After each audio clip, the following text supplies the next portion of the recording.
Hello and welcome to episode 179 of AvTalk. I am Ian Petchnick here, as always, with Jason Rabinowitz. How are you, Ian? I'm doing well, Jason. How are you? It's been quite a day. We're recording. I feel like we're back in the old days when we would record late at night. 9:30 at night. It's way past my bedtime.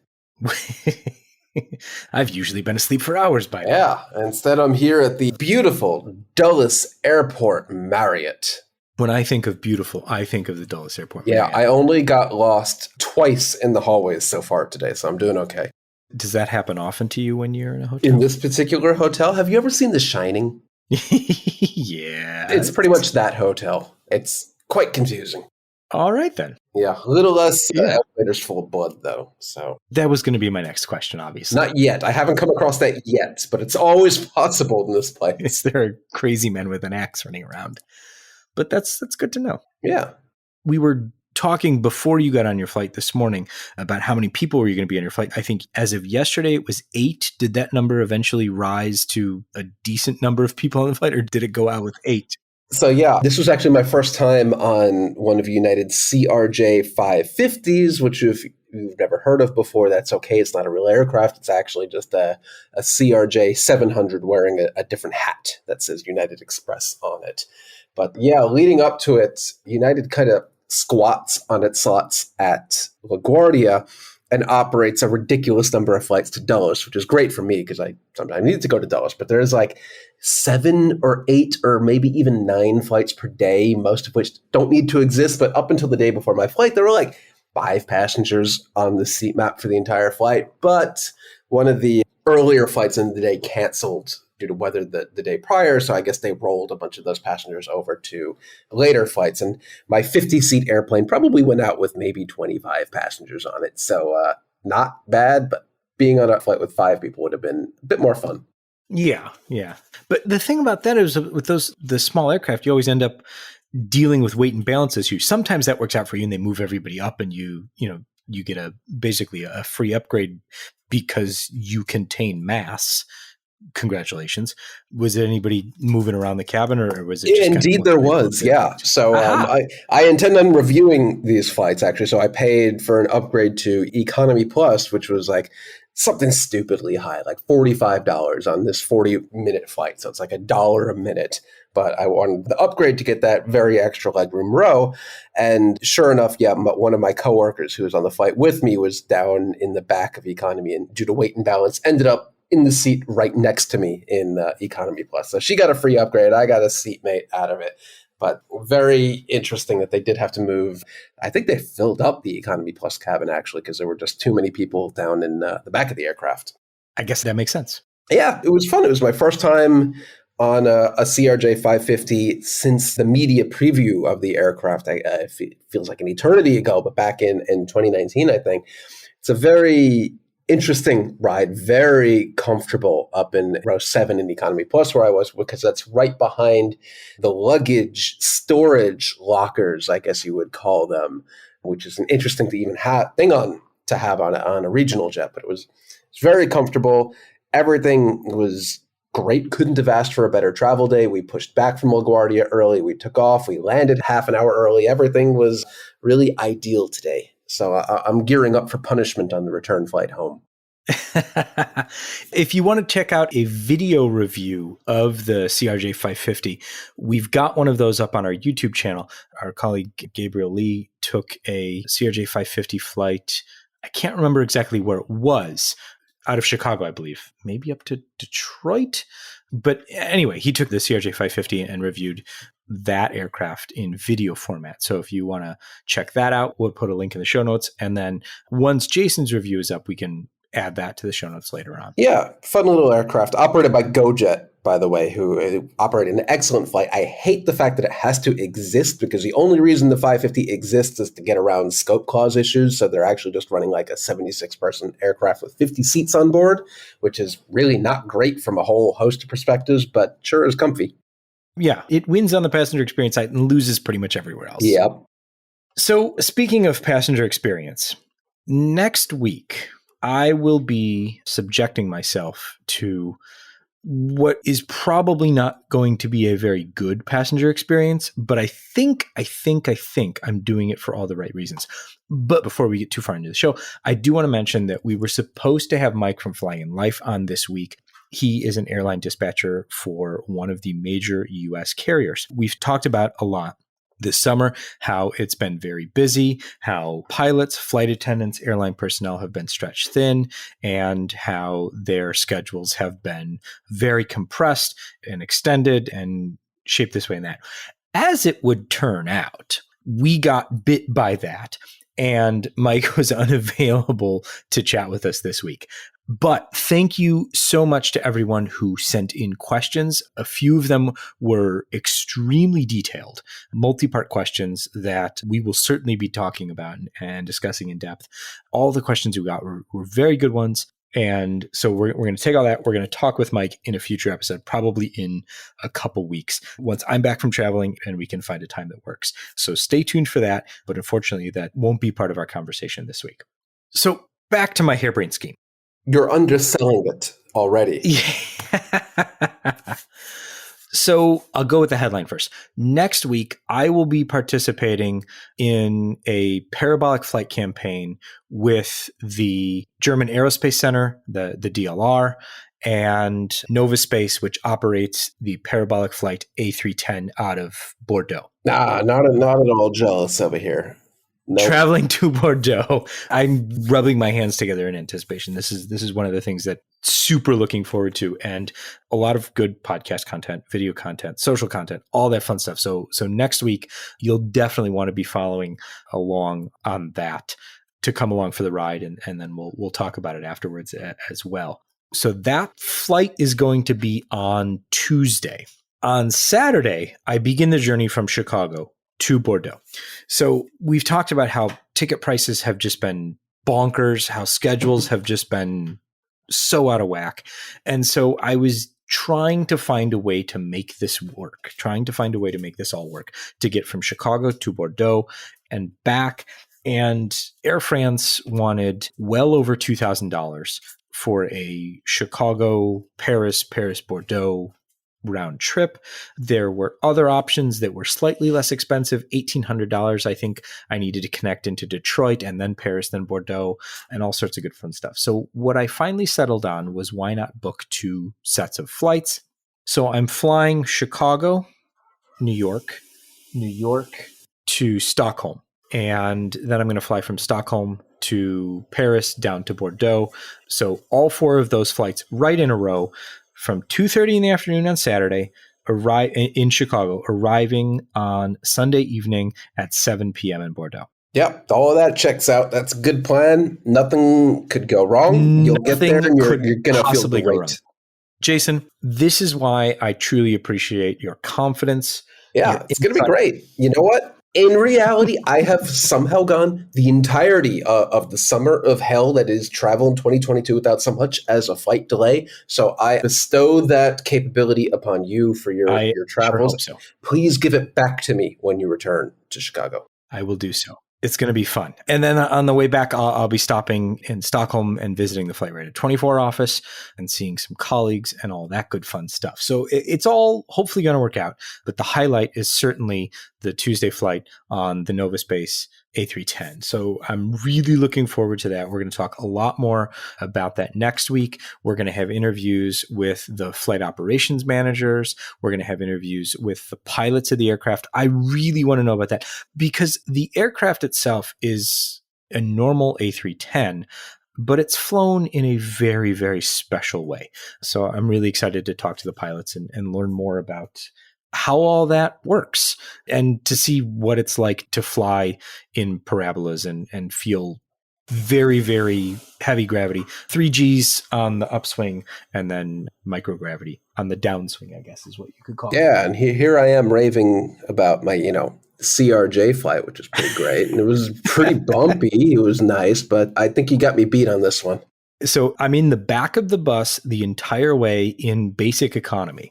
So Delta Connection CRJ 700 to New York. From New York to Stockholm, it's a 767-300. I sure hope it's not the one that Ghana has banned. 195DN, yours for the taking. No whammies, no whammies. And then standard Airbus fare, I think it's an A320, then an A319, A320, A321, 763 on the way back. And then I hope, an E175 with the spatula winglets as my last flight. But stay tuned for all of that, and we will have much more to talk about next week. You know what? You're safe. 195DN is out in Guangzhou for some heavy maintenance. It's about time. Yeah, about time. Overdue. So you're safe. You're not going to have it this time. So let's talk about what's happening this week, and let's stay with Air France, shall we? Okay. This was a very interesting thing. The French paper La Tribune came out with an article late last week discussing the BEA's report that detailed a fuel leak that occurred to an Airbus A330. This was in December of 2020. A fuel leak was detected, and what happened was the Air France pilots landed the aircraft safely, but did not follow proper procedures as laid out by both Airbus and the airline. So that was the BEA's report. Then what happened was the same newspaper had an exclusive report that discussed some of the other things that are undergirding the cultural issues besetting the Air France crews, or at least that's what the report is saying. And in this report, they discuss the fact that two pilots on an Air France flight flying from Paris to Geneva had a fight on the flight deck. It's not really the kind of thing you want to hear about on the Not good. flight deck. Not good. No. I mean, I've heard of tensions between pilots before because, you're up there for hours with nothing to do but really talk to each other. And sometimes that you have two conflicting personalities. But this seems like it got a little more heated really quickly, didn't it? So the La Tribune report says, and this is translating the French here, so they weren't punching each other, but they were hitting each other in some sort of manner, and there was collar grabbing. So imagine you're basically sitting, one person has the aisle seat, one person has the window seat, the middle seat's open, and you're trying to fight that person from that seat. So, I mean, not a huge set of possibilities here. The flight landed safely in Geneva. Everything was fine. The two pilots have been suspended, but this happened, and the La Tribune article was basically pointing to a larger kind of culture of non-compliance. And they pointed to the 777 incident that we talked about in landing in Paris, where there was a deviation. Basically, the pilot told the aircraft to do something, the aircraft did something, and the pilot was confused by that. We talked about that a month or two ago as the Air France 777 was landing in Paris. But the BEA has called on Air France to, quote, put respect for procedures back at the center of its culture. Not sure how exactly they go about doing that, but probably good to get it back in focus. Yeah, I think that's definitely something that they're going to want to do. Yeah, and I think what was most alarming about this, the fight up in the flight deck, was that it would apparently was so loud, if I'm remembering the details correctly, that one of the cabin crew opened the cockpit door to see what was going on and had to sit there for the rest of the flight to kind of keep the peace between the two pilots. Am I remembering that right? Yeah, you are correct. Those details are correct, at least as reported. Can't be great for CRM operationally of the aircraft if you have to have a flight attendant sit in there and make sure the two pilots aren't actively attacking each other. No, it's not great. I was going to say to be fair, but I don't think that's what this is.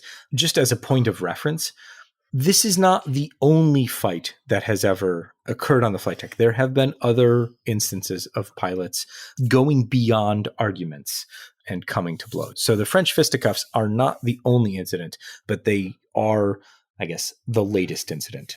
Very kind of worrisome. That's kind of the shining example of this culture that the BEA is trying to rein in.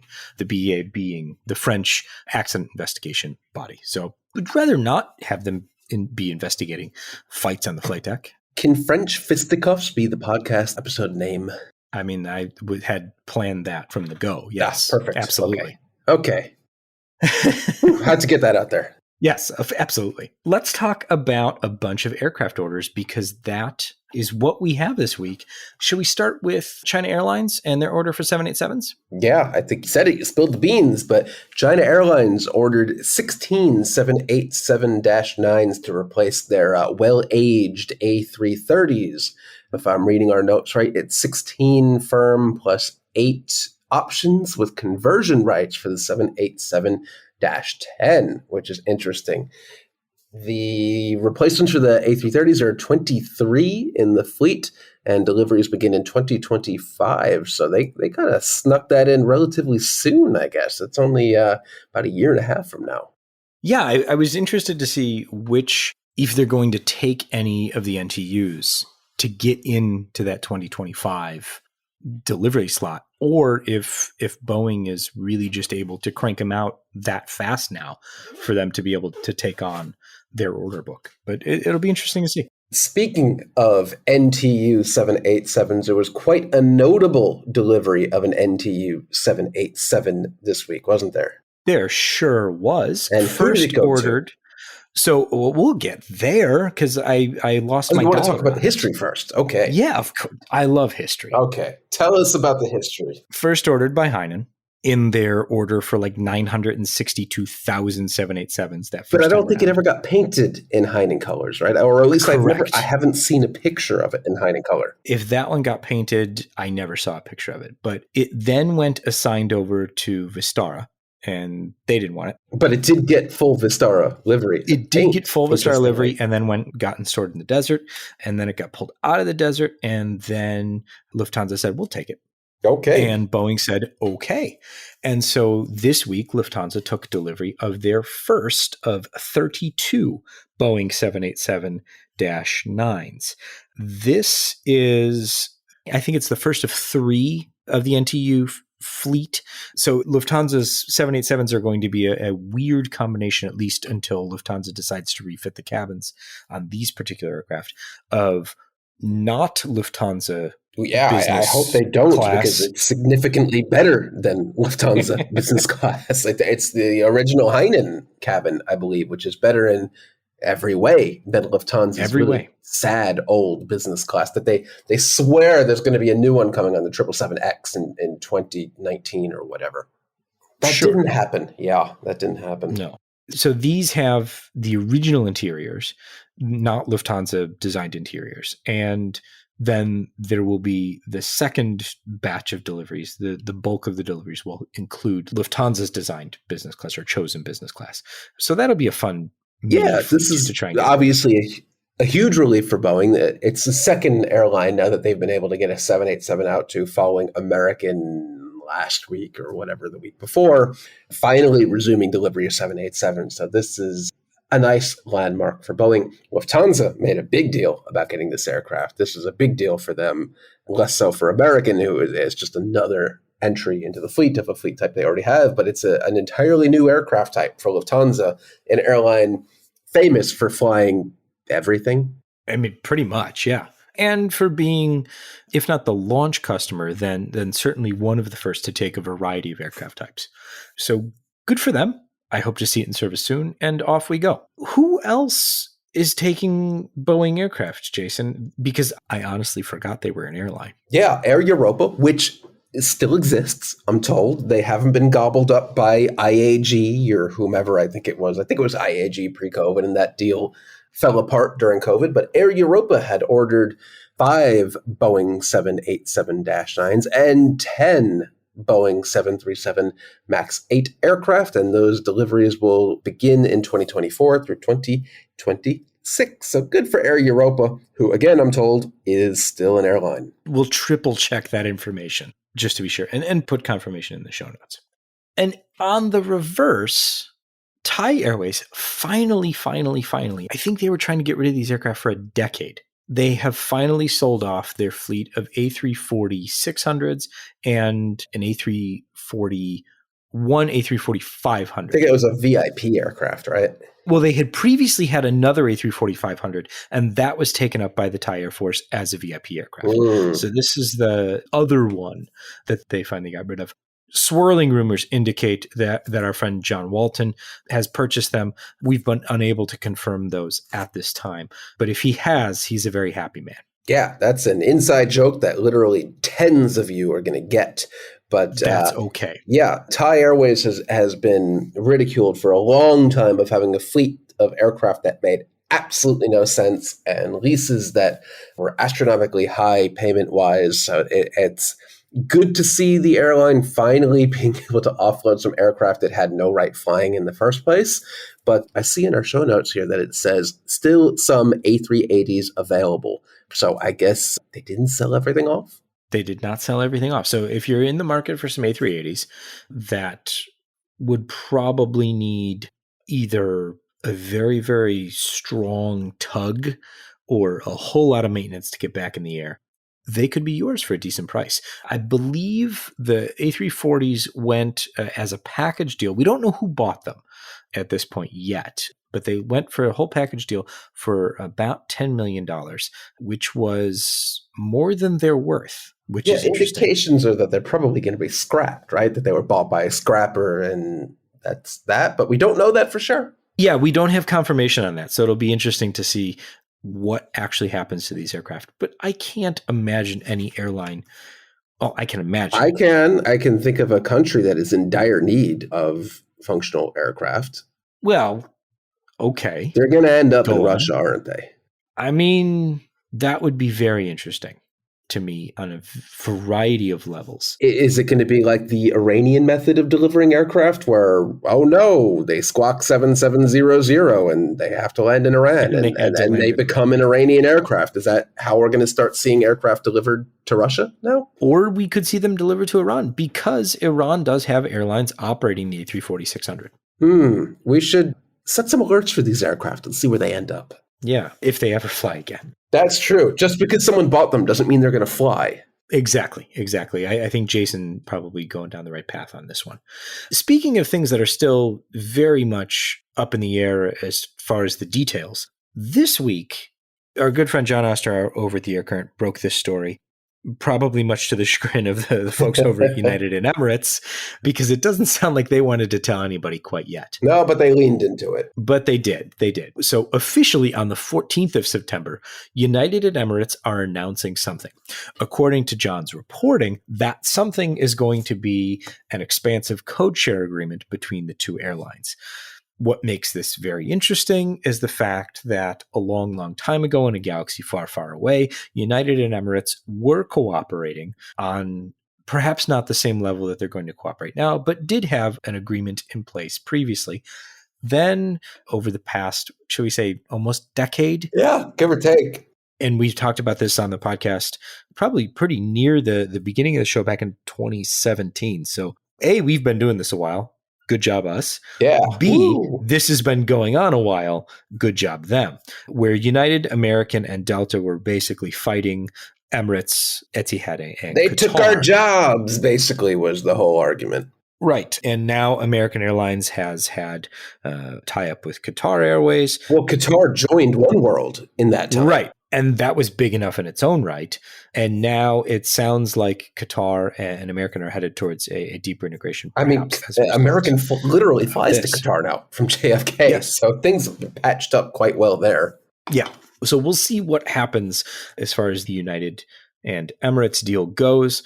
But it'll be interesting to see, what does Delta do? Yeah. So for some background there, big three U.S. airlines led some pretty aggressive media campaigns against the Middle East airlines, so specifically Emirates, Qatar, and to a lesser extent Etihad, because they're much smaller.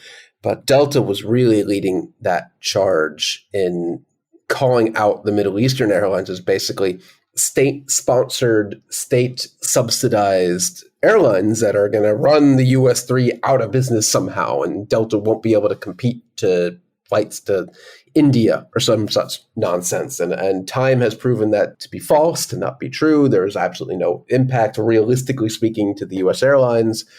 Delta really led that charge. United and American were kind of in on it, but weren't spearheading it. I think the quote from Oscar Munoz at the time, United's CEO, was Emirates is kind of like the marketing wing of the United Arab Emirates or something along those lines. And not all that long ago, maybe 6 or 7 years ago, United flew to Dubai and even had the infamous DXB friendly amenity kit where they printed that and then immediately withdrew flights from Dubai.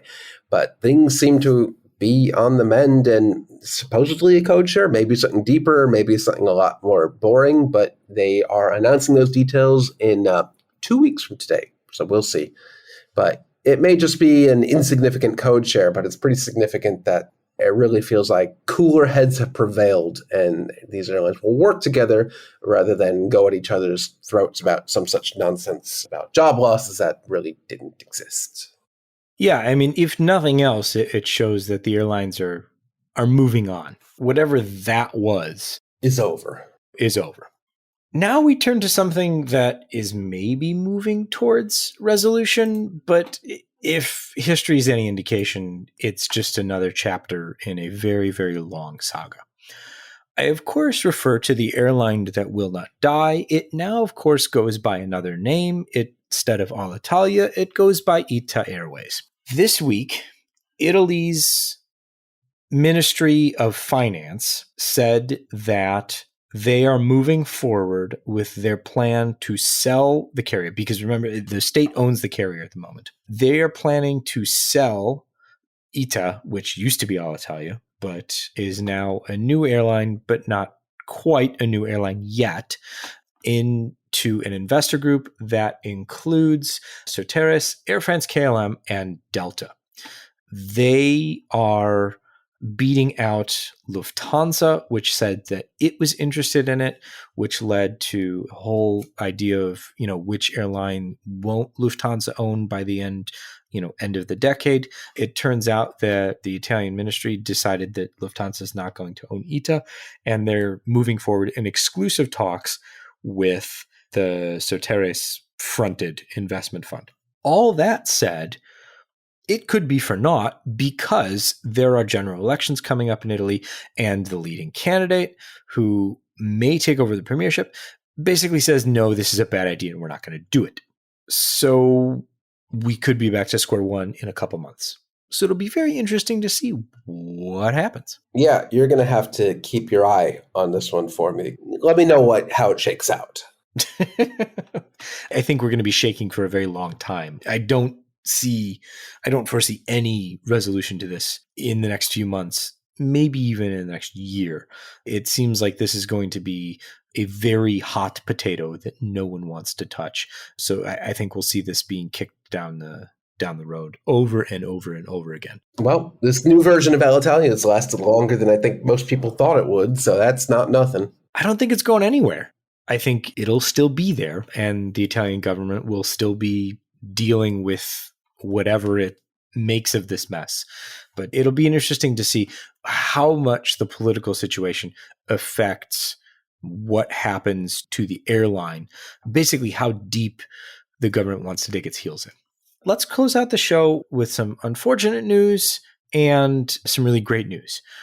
Unfortunately, because of Rolls-Royce's not moving forward necessarily with the UltraFan technology that they've been working on in a large way, the engine manufacturer has decided to scrap its plans for a flying testbed.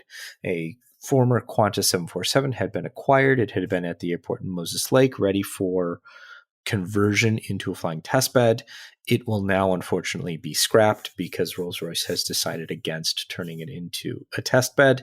I'm kind of bummed by that. Yeah, that's not great. If it were converted to a testbed, it probably would have been flying for a good number of years, and that's too bad. Yeah. Everyone loves a funky testbed aircraft with the normal engines and another one sprouting out the fuselage. Was this one off the fuselage or off the wing? This one would have been eventually off the wing. With that weird fifth engine pod?